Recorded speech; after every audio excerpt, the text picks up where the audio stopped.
يا الله محمد رسول. أعوذ بالله من الشيطان الرجيم. بسم الله الرحمن الرحيم. إن ينصركم الله فلا غالب لكم وإن يخذلكم فمن ذا الذي ينصركم من بعده وعلى الله فليتوكل المؤمنون. وما كان لنبي أن يغل ومن يغل يأت بما غل يوم القيامة ثم توفى كل نفس بما كسبت وهم لا يظلمون. أفمن اتبع رضوان الله كمن باء بسخط من الله ومأواه جهنم وبئس المصير.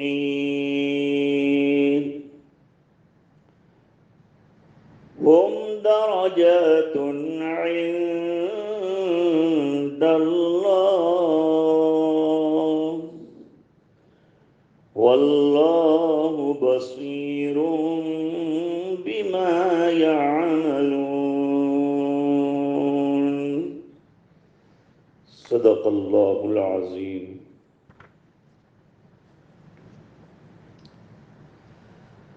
غزوہ احد کے سلسلے کا بیان جاری ہے.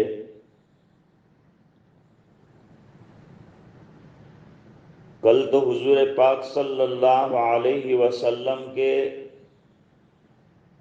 اخلاق عالیہ اور اوصاف عظیمہ کے سلسلے میں گفتگو ہوئی تھی. مشورے کی اہمیت اور مشاورت کے بعد پھر فرمایا کہ فیصلہ آپ کو لے لینا ہے، اور جب فیصلے پر آ جائیں کوئی ایک جانب تو اس پر پورے عزم کے ساتھ اللہ پر بھروسہ کرتے ہوئے عمل کیا جائے. اسباب اور تدابیر اختیار کرنا جائز ہے، اور اس کے بعد فیصلہ اللہ پر چھوڑا جائے. یہ بات پہلے بھی عرض کی ہے. اب آج فرما رہے ہیں کہ سب تمہارے ساتھی ہیں، تمہارے پاس اسلحہ بھی ہے، اسباب بھی ہے، سب ہے، لیکن اللہ تمہارے ساتھ نہیں ہے تو کامیابی نہیں ملے گی. اور اگر وہ مدد کرنے پر آ گیا تو پوری دنیا ایک طرف ہو جائے، اللہ تعالیٰ تمہیں غلبہ عطا فرمائیں گے، جیسے بدر میں دیا، جیسے خندق کے موقع پر ہوا. کئی ہزار مشرکین سب قبائل والے مل کر چڑھ کر آ گئے تھے. اس موقع پر بھی مشورہ کیا گیا اور حضرت سلمان فارسی رضی اللہ تعالیٰ عنہ والی بات پر عمل کیا کہ خندق کھودی جائے. پھر اخیر میں حضور پاک صلی اللہ علیہ وسلم نے فرمایا الآن نغزوہم، اب ہم چڑھ کر جائیں گے، اب مشرکین کبھی بھی جو ہے مدینے پر حملہ آور نہیں ہو سکیں گے. اور ایسا ہی ہوا. تو جب اللہ کی مدد شامل حال ہو جائے اور اللہ جس طرف ہو جائے وہ پلہ بھاری. اب اللہ کو اپنی طرف کرنے کے لیے ہمیں اللہ کے احکام کو ماننا پڑے گا، اس کی خوشنودی والے کام کرنے پڑیں گے، اس کی رضا والے کام کرنے پڑیں گے.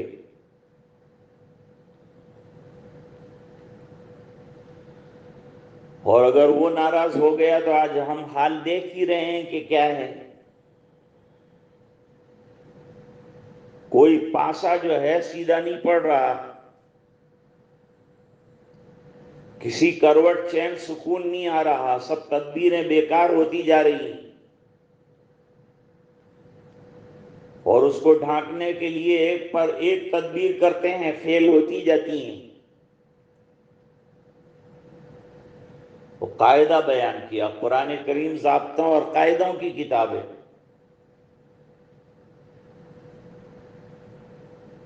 اگر اللہ تعالی تمہارا مددگار ہو جائے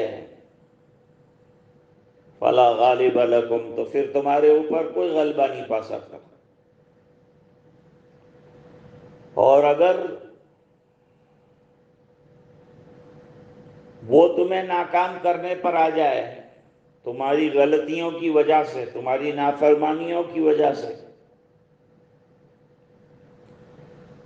تو کون ہے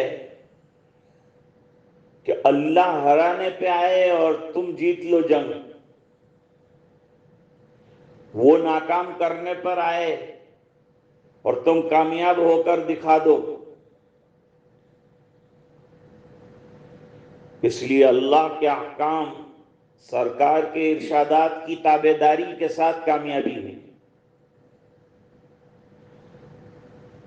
اور چیزوں پر اور اسباب پر اور تدابیر پر بھروسہ کرنے کے بجائے ایمان والوں کو چاہیے، ایمان والے جو یقین رکھتے ہیں اللہ کی ذات پر کہ کرنے والے دھرنے والے اللہ، انہی پر جو ہے ایمان والوں کو ہے اللہ ہی پر بھروسہ رکھنا چاہیے، توکل کرنا چاہیے.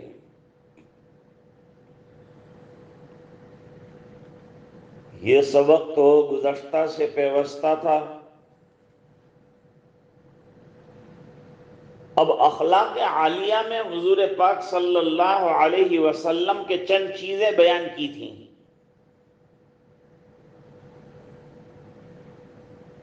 آج حضور کا ایک اور وصف بیان کرتے ہیں.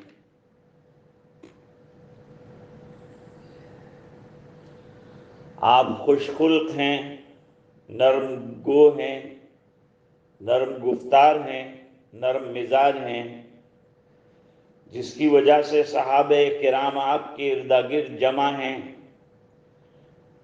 جانثار ہیں. اس میں آپ کے اخلاق عالیہ کو بڑا دخل ہے. یہ حضور پاک صلی اللہ علیہ وسلم کی من جانب اللہ تربیت ہے. ادبنی ربی فاحسن تعدیبی. نبیوں کو دنیا میں کوئی ادب نہیں سکھاتا، اللہ تعالی ہی مہربان ہوتے ہیں اور اللہ ہی ان کے مربی ہوتے ہیں. دنیا میں ان کا کوئی استاد نہیں ہوتا، وہ ڈائریکٹلی اللہ سے علم حاصل کرتے ہیں.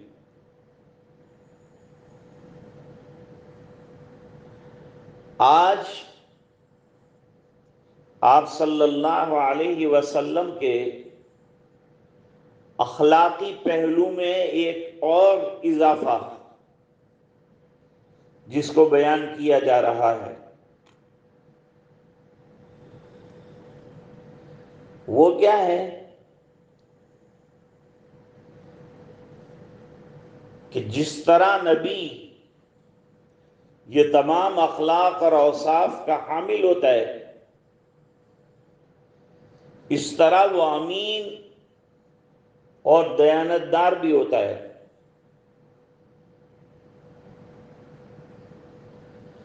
کسی نبی کے متعلق یہ گمان کرنا کہ وہ نعوذ باللہ خیانت کا مرتکب بھی ہو سکتا ہے، یہ نبی کے منصب کے خلاف ہے۔ پھر اعتبار ہی کیا رہے گا؟ جب خیانت آ گئی تو اس کی نبوت کا اعتبار ہی کیا رہے گا؟ اس لیے سرکار کے اوصاف میں صدیق ہونا اور امین ہونا، یہ دونوں اوصاف، اور ہر نبی صدیق ہوتا ہے اور امین بھی ہوتا ہے۔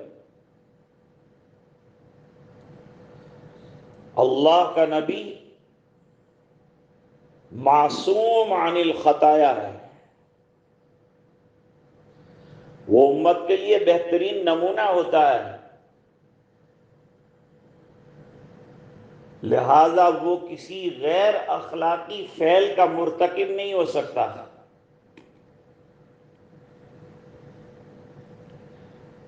ارشاد ربانی ہے، وَمَا كَانَ لِنَبِيٍّ أَن يَغُلَّ، یہ بات کسی نبی کے لائق نہیں کہ وہ خیانت کرے یا کسی چیز کو چھپائے۔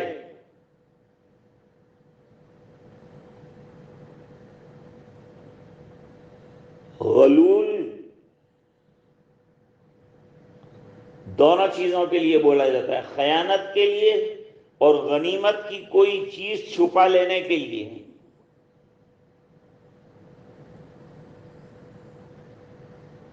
ایک واقعہ پیش آیا تھا، جنگ بدر میں جو مال غنیمت کا مسلمانوں کو حاصل ہوا، اس میں کمبل یا چادر گم ہوئی۔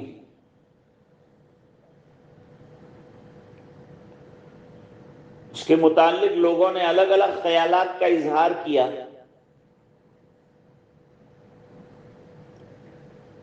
منافق تو بہانہ تلاش کرتے ہی رہتے تھے، انہوں نے تو علیہ باللہ یہ کہا کہ حضور نے لے لی ہوگی۔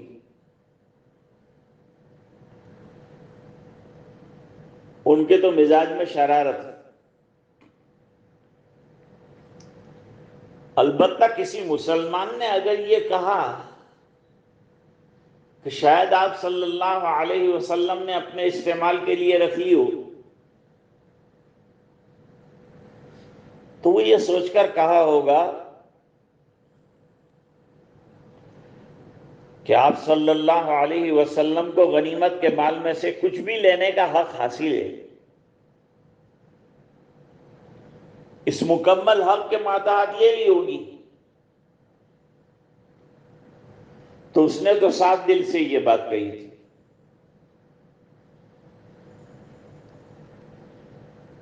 لیکن حق تعالی شانہ نے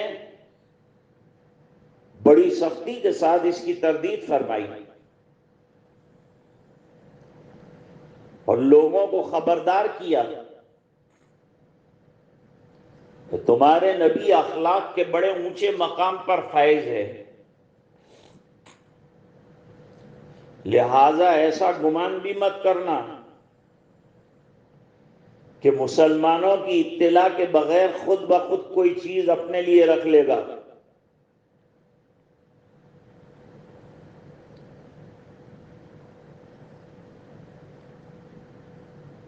ترمذی شریف میں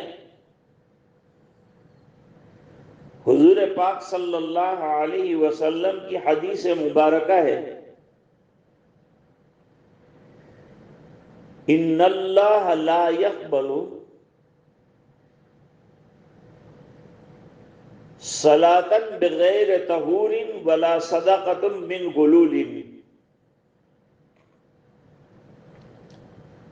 یعنی اللہ تعالی طہارت کے بغیر نماز قبول نہیں کرتے۔ طہارت اور پاکیزگی نماز کے لیے اور اس عظیم عبادت کے لیے شرط ہے، اور خیانت اور کسی کا دبایا ہوا مال اٹھا کر صدقہ کر دیا تو یہ صدقہ اللہ کے یہاں قبول نہیں۔ غلول مطلقاً خیانت پر بھی بولا جاتا ہے۔ تو دو چیزیں بیان فرمائی، لا يقبل اللہ تعالی صلاۃ بغیر طہور، بڑا اہم مسئلہ بیان کیا۔ اس سے طہارت کی اہمیت کا اندازہ ہو گیا۔ اب ہر قدم پر ہاتھ دھونے کو کہہ رہے ہیں، ہر قدم پر سینیٹائزر استعمال کرنے کو کہہ رہے ہیں۔ اسلام نے پہلے سے ہی طہارت اور پاکیزگی اور نظافت کا بڑا خیال رکھا ہے۔ خود کو صاف رکھو، دل کو صاف رکھو، مکان کو صاف رکھو، آنگن کو صاف رکھو، خود صاف ستھرے رہو، اللہ کے حضور کھڑے ہو تو صاف ستھرے ہو کر پاکیزہ ہو کر کھڑے ہو۔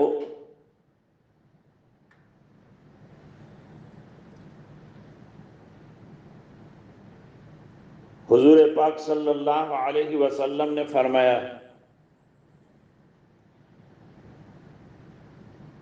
کسی مسلمان کے لیے حلال نہیں ہے کہ کسی دوسرے مسلمان کے مال کو اس کی اجازت کے بغیر قبضے میں لے لے۔ اگر اپنی خوشی سے ایک مسلمان دوسرے کو کوئی چیز دیتا ہے تو جائز ہے۔ چوری، خیانت، دغا بازی، فراڈ سے کوئی چیز حاصل کرنا، دوسرے بھائی کا حق ضائع کرنا، یہ اچھا نہیں ہے، حلال نہیں۔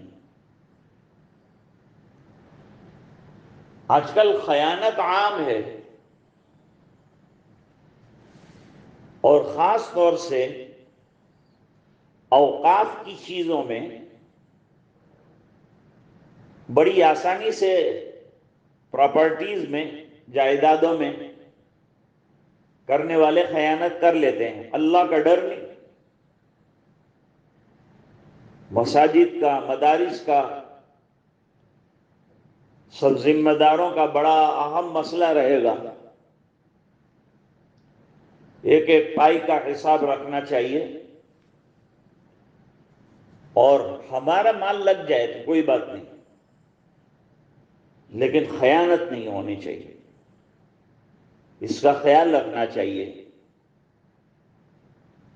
ان ذمہ دار حضرات کو اس کا بڑا احساس ہونا چاہیے۔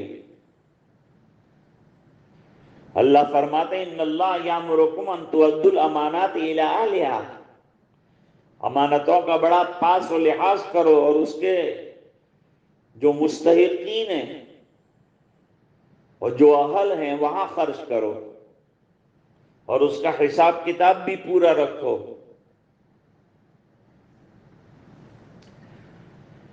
مسلم شریف میں تو حدیث ہے، اگر کچھ آدمی اکٹھا ہو کر کھجوریں کھا رہے ہوں تو سب ایک ایک اٹھائیں گے، ایک ایک کھجور اٹھائیں گے، کھائیں گے۔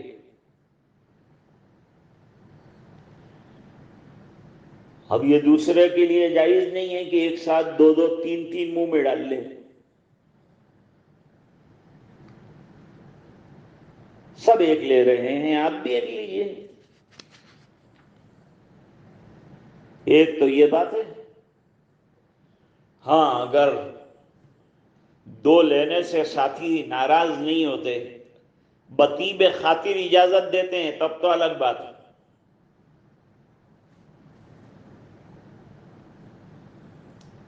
دوسرے سے اجازت لے لے کہ بھئی میں 2 لے رہا ہوں، آپ کو برا تو نہیں لگے گا؟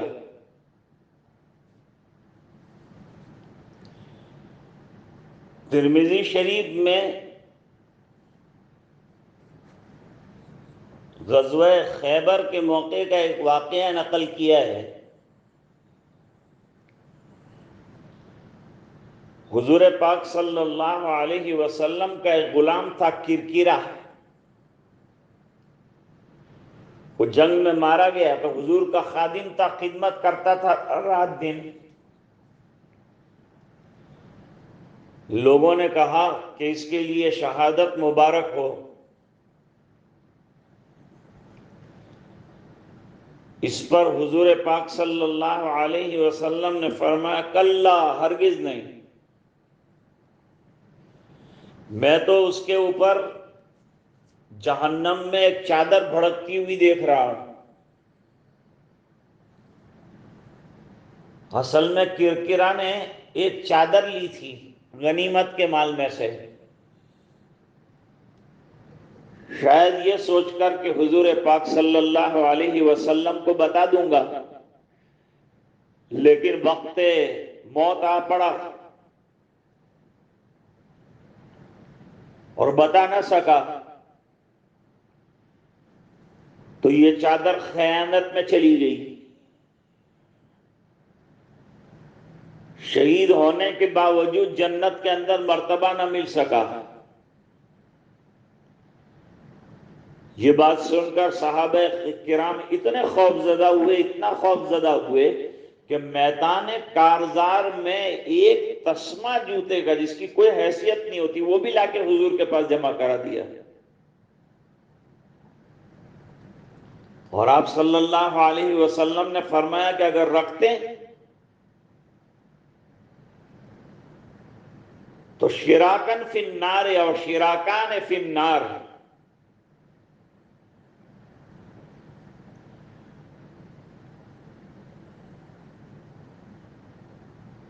ایک شخص نے مشترکہ مال میں سے ایک معمولی سا دھاگا رکھ لیا تھا، جب آپ صلی اللہ علیہ وسلم کی وعید سنی تو وہ دھاگا لے کر حاضر ہو گیا۔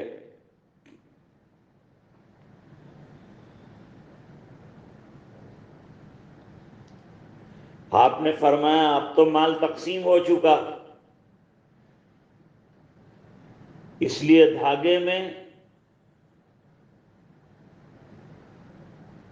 دھاگے کو میں اب باقی مسلمانوں میں کیسے تقسیم کروں؟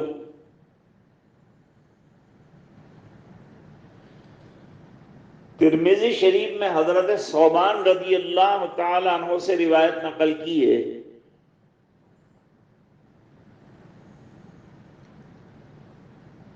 حضور پاک صلی اللہ علیہ وسلم نے فرمایا جس شخص کی روح اس حالت میں اس کے جسم سے نکلے کہ وہ 3 چیزوں سے پاک ہو تو وہ شخص جنت کا حقدار ہے۔ یہ 3 چیزیں کیا ہیں؟ فرمائے ایک تو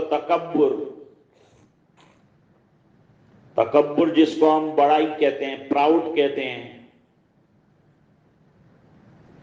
انگریزی میں عاجزی کو ڈاؤن ٹو ارتھ کہتے ہیں، لولینس کہتے ہیں۔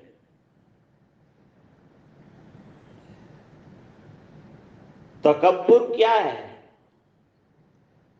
پوچھا گیا کہ اچھا کپڑا پہننا، اچھی گاڑی میں بیٹھنا، اچھا مکان استعمال کرنا، اچھا کھانا استعمال کرنا، کیا یہ تکبر ہے؟ پہلی بات تو یہ سمجھو کہ کبریائی اللہ کے لیے ہے، وَلَهُ الْكِبْرِيَاءُ فِي السَّمَاوَاتِ وَالْأَرْضِ۔ تو تکبر کا حق اگر ہے تو اللہ کو ہے، بزرگی اور کبریائی اور برتری اگر ہے تو اللہ کے لیے ہے۔ تو تکبر کا عام معنی کیا رہے گا؟ بطر الحق وغمت الناس، یعنی سچی بات کوئی بھی کہے تو اپنی اکڑ میں اس کو ٹھکرا دینا اور لوگوں کو حقیر جاننا، یہ ہے اصل میں تکبر۔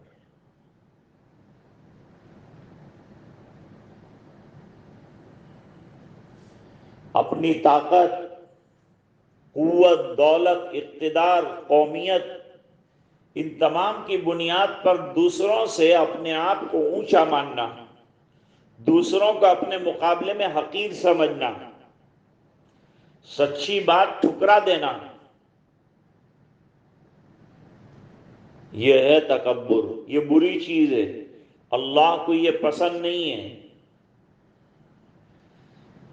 ابلیس کا کام یہی تو رہا جس کی وجہ سے راندہ درگاہ ہو گیا، دربار سے نکال دیا گیا اللہ کے۔ ابا واستکبر وکان من الکافرین، اس نے بڑائی جتائی، میں آنکھ سے بنا ہوں، افضل ہوں۔ آدم علیہ السلام مٹی سے بنے ہیں، کمتر ہیں، اور بہتر کمتر کے سامنے سجدہ ریز کیوں ہو؟ یہ اپنی عقل چلائی، ہر جگہ اپنی عقلیں نہیں چلانی چاہیے، اللہ کے حکم کو ماننا چاہیے، اسی میں بھلائی ہے، اسی میں خیر ہے۔ ہر جگہ عقل لڑاتے ہیں۔ بہت سے لوگ ایسے ہیں کہ ہر چیز کو دین کی عقل کی روشنی میں، حالانکہ ثابت ہے عقل سے، لیکن عقل بھی اتنی ہونی چاہیے نا، اور اتنے درجے کی اونچائی بھی اس میں ہونی چاہیے کہ وہ وہاں تک پہنچ سکے جو حکمتیں ہیں اللہ کی۔ اللہ تعالیٰ تو فرماتے ہیں وَمَا أُوتِيتُم مِّنَ الْعِلْمِ إِلَّا قَلِيلًا، یہ دین کے جلیل مقامات کو سمجھنے کے لیے علم جلیل چاہیے، وہ تو ہے نہیں۔ تو قلیل علم والا یہ کثیر اور نہایت باریک پر حکمت باتوں کو کیسے سمجھ سکتا ہے؟ میرے والد صاحب فرماتے تھے کہ اگر سونا چاندی تولنے کا کانٹا ہے، اس کے اندر لا کر 10 من کی گیہوں کی بوری اگر رکھ دی جائے گی تو کانٹا ٹوٹ جائے گا، ترازو ٹوٹ جائے گا، وہ وزن نہیں بتا سکے گا، اس کا اسکیل ہی ختم ہو جائے گا۔ بالکل اسی طرح حق تعالی شانہ کی حکمتوں کا عالم ہے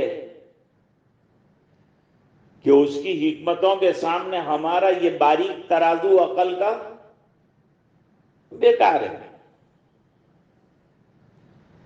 تو تکبر بہت بری بیماری ہے، اس سے بچنا چاہیے۔ اللہ والوں کے یہاں اسی کی اصلاح کی جاتی ہے، لا الہ کی ضربیں لگوائی جاتی ہے تاکہ انانیت ختم ہو جائے اور اپنا کچھ ہونا دل دماغ سے نکل جائے، اور اللہ ہی سب کچھ ہے، لا موجود الا اللہ، لا مقصود الا اللہ، لا مشہود الا اللہ، یہ یقین بیٹھ جائے۔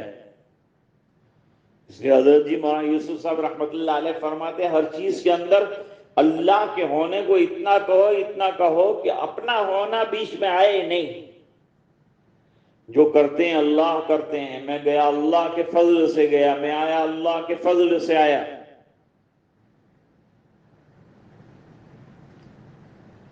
دوسری چیز غلول یعنی خیانت ہے، جس کی وجہ سے لوگ جنت سے محروم ہو جائیں، دوزخ میں چلے جائیں گے۔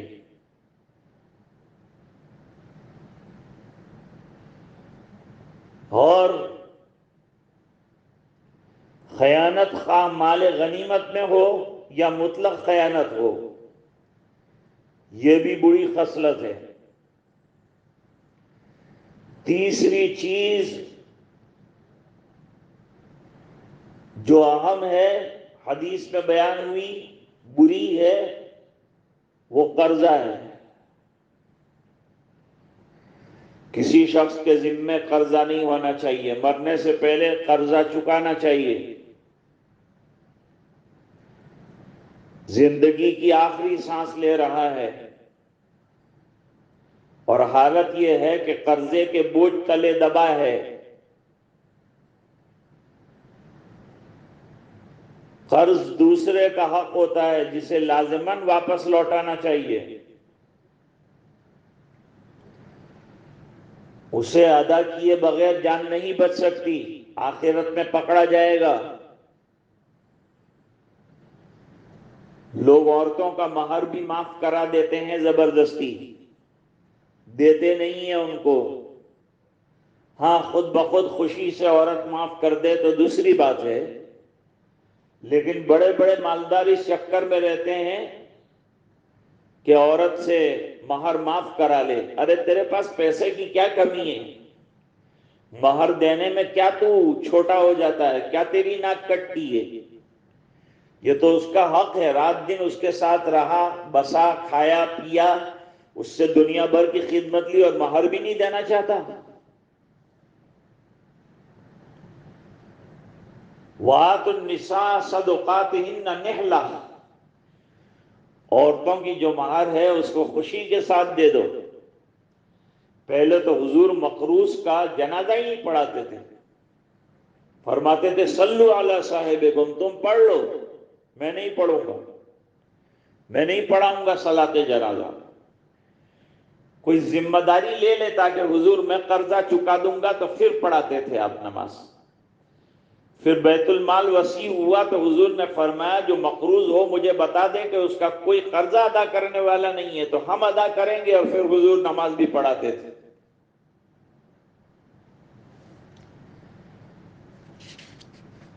تو فرمایا وما كان لنبي ان يغل ومن يغل يأت بما غل يوم القيامة، اور جو خیانت کر کے آیا، اس کا ارتکاب کیا، تو وہ خیانت کا مال روز محشر اربوں خربوں لوگوں کے سامنے اس کے اوپر ڈال دیا جائے گا، اور وہ گھسیٹتا ہوا آئے گا، لے کر وہ بوجھ آئے گا۔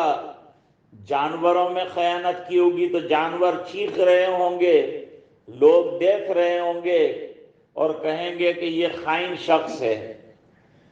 ایسی وعید ہے، ایسی وعید ہے کہ بعض مشائخ نے فرمایا کہ آدمی اس روز کی یہ بے عزتی کے بجائے یوں کہے گا کہ مجھے جہنم میں بھیج دو، لیکن سر محشر مجھے رسوا نہ کرو۔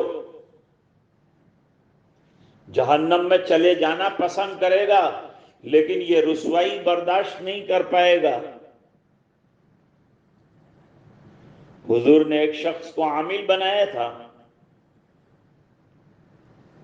اور وہ آیا تو اس نے حساب دیا کہ یہ بکریاں جو ہے وہ صدقات کی ہیں، یہ میری ہیں، یہ اونٹ صدقات کے ہیں، یہ میرے ہیں۔ حضور پاک صلی اللہ علیہ وسلم نے عام خطبہ دیا اور اس کے اندر بیان کیا کہ بھئی ایک شخص کو ہم بیچتے ہیں، عامل بناتے ہیں، وہ اپنا مال الگ کرتا ہے، صدقات کا الگ کرتا ہے۔ یاد رکھو وہ گھر میں بیٹھتا تو یہ ہدیے اس کو ملتے نہیں ملتے، پھر یہ کہاں سے جو ہے ہم نے بھیجا تھا اس کو قاصد بنا کر، سفیر بنا کر، اور اس نے اس میں خیانت کر ڈالی۔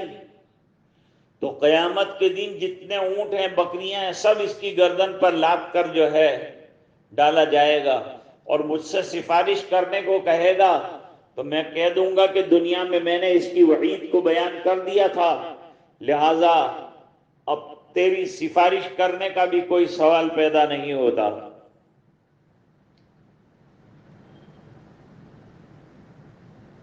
قیامت کے دن تمام پوشیدہ اعمال ظاہر کر دیے جائیں گے،